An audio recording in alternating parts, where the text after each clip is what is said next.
জাতীয় দলে ফিরবেন দিবালা। বিশ্বকাপের দলে তাকে নিয়ে বিশেষ পরিকল্পনা আছেন স্ক্যালোনি। দলীয় কম্বিনেশনে নতুন এক পজিশনে দেখা যেতে পারে তাকে। আর রোমা জাদুকরী আগামী বিশ্বকাপে হতে চলেছেন স্ক্যালোনির টার্ন কার্ড। বিশেষ সব পরিকল্পনা রাখবেন বা পায়ের এই ফুটবলারকে ঘিরে। আর্জেন্টিনা দলে ফিরলে কোন পজিশনে দেখা যাবে দিবালাকে? স্ক্যালোনি তাকে নিয়ে কি গোপন ফন্দি আঁটতে পারেন? তাই জানবো রিপোর্টে। সময় যত ঘনিয়ে আসছে ততই পাওলো দিবালার জাতীয় দলের জার্সিতে মাঠে নামার সম্ভাবনা আরো উজ্জ্বল হচ্ছে। আপনি বলতেই পারেন দিবালা তো ইনজুরিতে দীর্ঘদিন মাঠের বাইরে, তাহলে কিভাবে ফিরবেন তিনি আবার জাতীয় দলে? কিংবা স্কালোনির বর্তমান দলে তার প্রয়োজনীয়তা কতটুকু? ফিরলেই বা তার পজিশন কি হবে?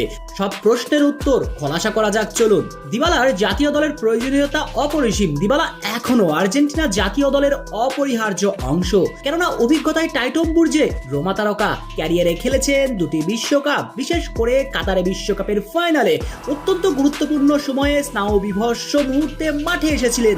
যে অভিজ্ঞতা আগামীর বিগ ম্যাচগুলোতে কাজে আসবে আকাশী নীলদের জন্য।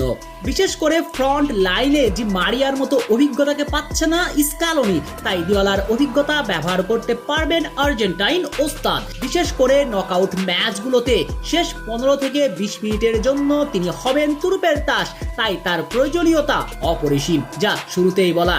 এবার আসা যাক দলে ফিরলে তার পজিশন কি হতে পারে। মেসির সাথে একসঙ্গে কি মাঠে দেখা যাবার সম্ভাবনা আছে তার? এই প্রশ্নের উত্তরে শুরুতেই বলতে হয় নিশ্চয় এটা স্কালোনির ফরমেশন, দলীয় কম্বিনেশনের উপরে নির্ভর করবে।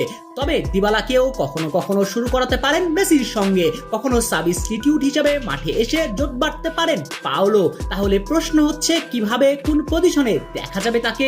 মূলত মেসির সঙ্গে দিবালা যখন মাঠে আসবেন তখন সাধারণত লিওনেল মেসি খেলবেন রাইট সাইড প্লেমেকার হিসাবে, আর দিবালাকে দেখা যাবে সেন্ট্রাল অ্যাটাকিং মিডফিল্ডার রোলে।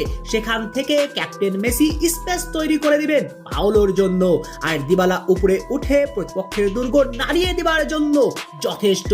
অর্থাৎ মেসির পজিশন হবে রাইট সাইডেড প্লেমেকার, আর দিবালা খেলবেন সেন্ট্রাল অ্যাটাকিং মিডফিল্ডার হিসেবে। এই ফরমেশনে স্কালোনি খেলালে আরো একটা সুযোগ খুলে যাচ্ছে আর্জেন্টিনার জন্য।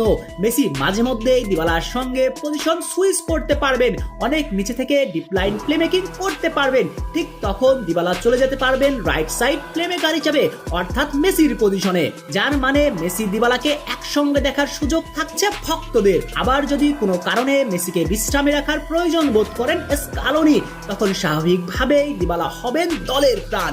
আলভারেজের সঙ্গে তৈরি করবেন দুর্দান্ত এক কম্বিনেশন। তবুও যদি কিন্তু হিসেব থেকেই যায়, কারণ স্কালোনি তাকে পরিকল্পনাতে রেখেছেন ঠিক, তবে ফিটনেস ধরে রাখতে হবে তার নিজেকেই। ফিটনেসে নিজেকে প্রমাণ করতে হবে শতভাগ। রোমার জার্সিতে আগামীতে হতে হবে নিয়মিত।